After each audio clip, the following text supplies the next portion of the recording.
Bismillahirrahmanirrahim. Assalamualaikum warahmatullahi wabarakatuh. Waalaikumsalam warahmatullahi wabarakatuh. Maha suci Allah, segala puji dan syukur kita panjatkan kehadirat Allah. Semoga kita selalu dalam bimbingan rahmat dan ridha Allah Subhanahu wa taala. Amin. Subhanallah walhamdulillah astagfirullah Allahu akbar. Kembali kami dari tim Raja Nusantara masih bersama karena kontrak dengan Raja Nusantara. Ya. Bapak Ustaz Supadi SAGPM. Kita sedang membahas doa. Karena tadi sudah saya sampaikan kita selalu kehidupan kita itu selalu terkait dengan doa, terkait doa-doa. Tapi apakah doa kita hanya selesai di mulut atau bagaimana? Jadi kita sedang bahas cara berdoa yang baik. Salah satunya adalah kejujuran. Kejujuran, kemudian membaca tahmid, sholawat. Kita belum membahas terkait dengan tempat ataupun waktu. Jadi berdoa itu pada prinsipnya adalah membangun frekuensi antara hamba dengan Allah atau makhluk dengan kholiknya, supaya kita tetap berada dalam track yang benar. Pada kesempatan ini kita akan membahas lanjutannya, bagaimana doa itu terganjal, Ustaz ya. Silakan. Assalamualaikum warahmatullahi wabarakatuh. Alhamdulillahirrahmanirrahim. Kita bersyukur kepada Allah SWT. Mudah-mudahan keberkahan, keselamatan, kesejahteraan buat kita semua.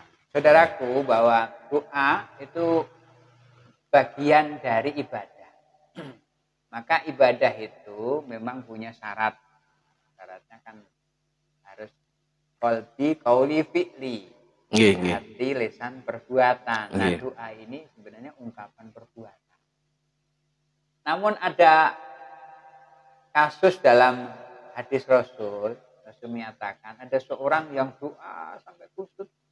Kenapa ya Rasul, orang itu doa sampai kusut itu kok enggak Allah kabulkan? Ternyata ditelisik oleh Rasul bahwa orang-orang itu makannya barang haram. Makannya haram. Kemudian baju yang dipakai haram. Kemudian ucapan-ucapannya itu ucapan yang mengakibatkan jadi ke arah yang dilarang. Khusyuk. Jadi dia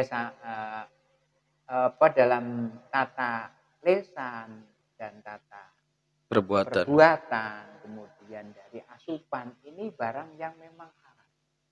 Maka ketika dia doa pantas ditolak. Jadi menolaknya itu sebenarnya adalah karena barang yang dipakai barang-barang yang dilarang.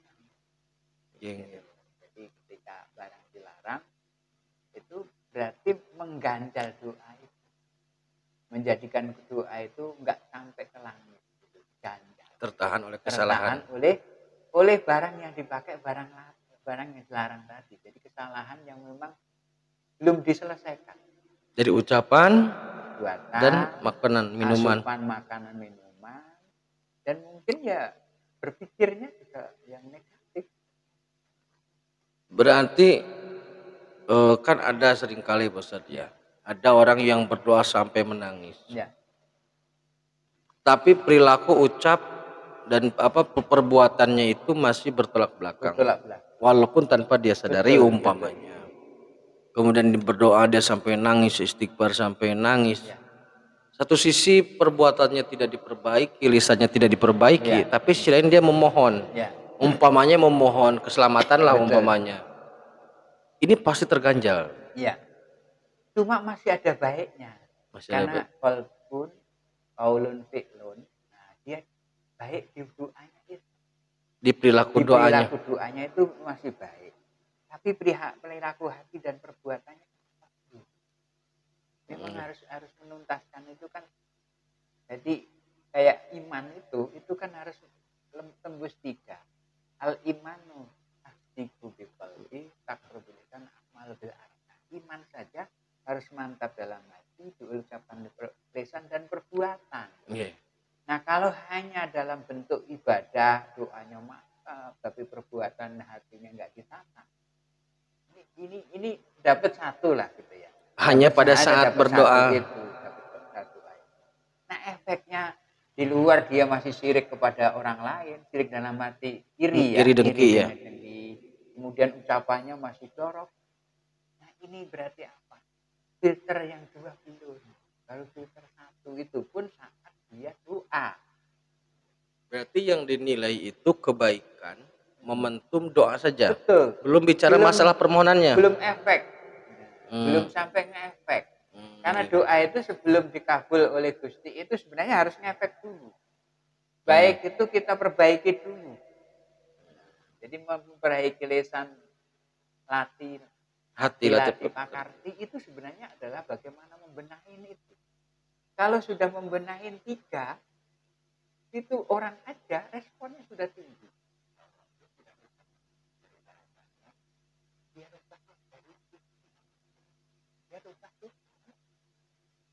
Hati itu memang nggak ada orang tahu betul, tapi ekspresi, kemudian language body itu juga terjawab.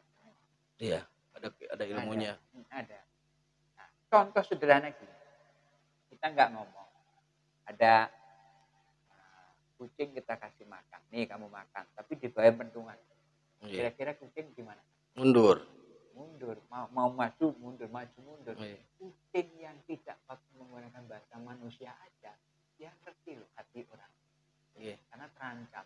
Tapi ketika memberi dengan, yuk, dengan lahapnya, itulah artinya hati itu jangan dikira nggak ada orang. Hati itu diekspresikan dalam bentuk perbuatan, rasa. Maka rasa itu ketemu rasa. Yeah. Jadi memang sebatas hanya memperbaiki lisan nggak ada gunanya ketika 2 perbuatan dan hati tidak di tune up juga. Gitu. Berarti ini masih bukan masih, maksudnya ini masih linear dengan hati latih pekerti. Yeah.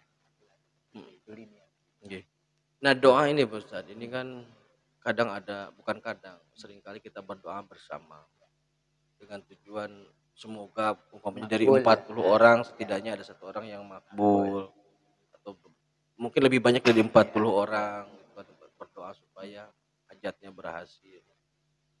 Nah, apakah itu jumlah itu dipertimbangkan? Betul. Memang ada 2 kualitas dan kuantitas. Yeah. Kuantitas itu memang membanggakan. Yeah. Tapi lebih bagus lagi dengan kualitas. Kuantitasnya banyak, kualitas tinggi itu lebih baik lagi.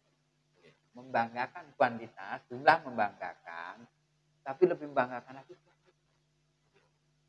Jadi banyaknya orang berarti ada di situ kesamaan dalam mewujudkan kebaikan bersama. Kesolehan individu harus diefektasikan dalam kesolehan sosial, gitu loh ya. Jadi kesolehan sosial itu. Tapi kadang-kadang hanya terkotak ketika di masjid. Iman itu setebal semeter. Keluar masjid, bubar. Di kantor imannya ketinggalan. Ada lagi. Kita berdoa. Kemudian atau katakanlah tidak dikabul lah. Ada sebuah permohonan tapi tidak wujud. Ada yang mengatakan ketika sebuah doa atau satu doa tidak terwujud maka kemungkinannya 3. Yang pertama, kemungkinan doa itu 3. Yang pertama dikabul, yang kedua ditangguhkan, yang ketiga diganti dengan bentuk yang lain. Benar seperti itu atau bagaimana sebenarnya? Betul, itu murahnya Allah. Murahnya Allah di situ. Dan itu bisa, kalau orang-orang di spirit itu bisa di cross check. Maka ketika kita melimparkan doa itu seperti kita sedekah. Lemparkan semua, maka sedekah itu maka dia akan diterima semua. Yeah. Maka efeknya itu bisa jadi langsung dijawab. Yeah. Bisa jadi menunggu waktu yang bagus. Yeah. Bisa jadi ini jadi simpanan. Yeah. Di akhirat itu jadi simpanan. Itu betul adanya. Karena doa itu bagian dari nilai yang diperintahkan. Ud'uni astajib lakum. Ini perintah. Mintalah kepadaku biar aku nanti akan memberikan. Karena kita satu alamat sudah benar duluan. Kalau minta selain Allah kan nggak boleh ya. Nah, ud'uni mintalah kepadaku itu silakan sudah benar. Mintalah kepadaku benar. Maka astajib itu bisa jadi spontan, bisa ditangguhkan dan bisa jadi soleh. Benar. Nah, Tiga hal tadi ditangguhkan, dikabul, ditangguhkan atau disimpanan.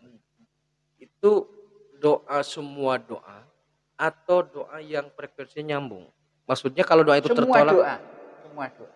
seandainya Ustaz, seandainya umpamanya seseorang berdoa dengan baju dihasilkan dari barang haram, dengan asupan haram, kemudian berdoa, Ya. itu kan tertolak. Ya. Itu pun masih ada dari salah satu itu. Kalau toh tertolak berarti ditangguhkan dan cash nggak ada, simpanan Masih ada. masih ada. Berarti maksudnya seumpama seseorang yang menggunakan ini haram, Ya, baju itu dari ditolak. hasil korupsi tertolak, dia berdoa, kemudian Allah tangguhkan. Nah, Karena Allah mungkin melihat ini belum siap untuk menerima itu. Antara kinerjamu dengan seleres itu belum imbang, gitu loh. Antara karyamu dengan penghargaan belum balance. Maka ditangguhkan. Barangkali kamu memiliki perbuatan yang lebih baik lagi. Gitu. Memperbaiki dulu. Memperbaiki. Iya. Nah, ini apa namanya? Doa itu ada waktu, Ustaz? Atau maksudnya ada momentum? Gimana itu maksudnya? Sebenarnya semua waktu ijabah. Sebenarnya begitu. Semua waktu ijabah karena Allah menghendaki setiap saat itu. Tapi ada yang prioritas. Ketika malam, antara koma dan koma, kemudian Jumat, itu kan ada istiwa waktu-waktu yang ijabah. Kemudian ada tempat, semua tempat bisa, tapi ada tempat yang super gitu ya. Masjid, aroma, itu kan memang yang sudah dijanjikan. Itu dijanjikan oleh Allah. Jadi ada waktu ijabah, ada tempat-tempat ijabah, itu semua memang. Nah, kalau tempat-tempat seperti halnya yang dianggap petilasan, karomah lah, seperti halnya ada sosok yang dianggap soleh. Maksudnya kita kan tidak bisa mengukur secara real ya kesolehannya, tapi orang itu terlihat semasa di dunia adalah soleh. Seperti halnya para wali, itu kan tuntunan lah bagi kita. Namanya kita berdoa di makomnya para wali. Doa akidahnya lurus, semua lurus. Tempat seperti itu atau petilasan-petilasan seperti yang lainnya, apakah itu bisa menjadi dorongan untuk doa? Sebenarnya itu bagian dari motivasi. Bagian motivasi. Motivasi kita tahu sejarahnya wali itu perjuangannya sukses dan bahkan sebenarnya doa itu bisa istimbat. Ya Allah, berikanlah permohonanku sebagaimana Engkau berikan kepada seorang wali ini, gitu loh. Jadi boleh dijadi dibanding. Ya Allah, berikanlah kecantikanku sebagaimana kecantikannya Yusuf, gitu kan, kalau laki. Ya Allah, jadikanlah kegantenganku sebagaimana gantengnya Yusuf. Kalau perempuan, ya Allah, jadikanlah kecantikanku sebagai cantiknya Zulekha, kan gitu. Jadi bisa dibanding. Jadi sebenarnya itu adalah pembanding. Jadi Gusti ini itu juga senang untuk dibandingkan. Karena apa? Pembanding yang baik pasti orang senang. Iya, dia baik bener kok. Nah, gitu. Jadi pengambilan tempat-tempat seperti halnya petilasan itu motivasi. Berarti bukan untuk menderek atau mendongkrak doa sebenarnya. Bukan, tapi mendorong motivasi diri kita membandingkan kebaikan menjadi kita lebih baik dalam permohonan. Jadi event itu harus dimanfaatkan. Maka kecerdasan dalam berdoa itu memiliki nilai yang berbeda. Jadi ada manuver doa. Manuver doa. Saudaraku, kita lanjut nanti. Kita lanjut manuver doa itu seperti apa? Ya Allah, beri saya uang 1 juta. Nanti manuver doanya bagaimana? Kita bahas di video berikutnya. Terima kasih. Tetap tingkatkan iman dan amal soleh. Assalamualaikum warahmatullahi wabarakatuh.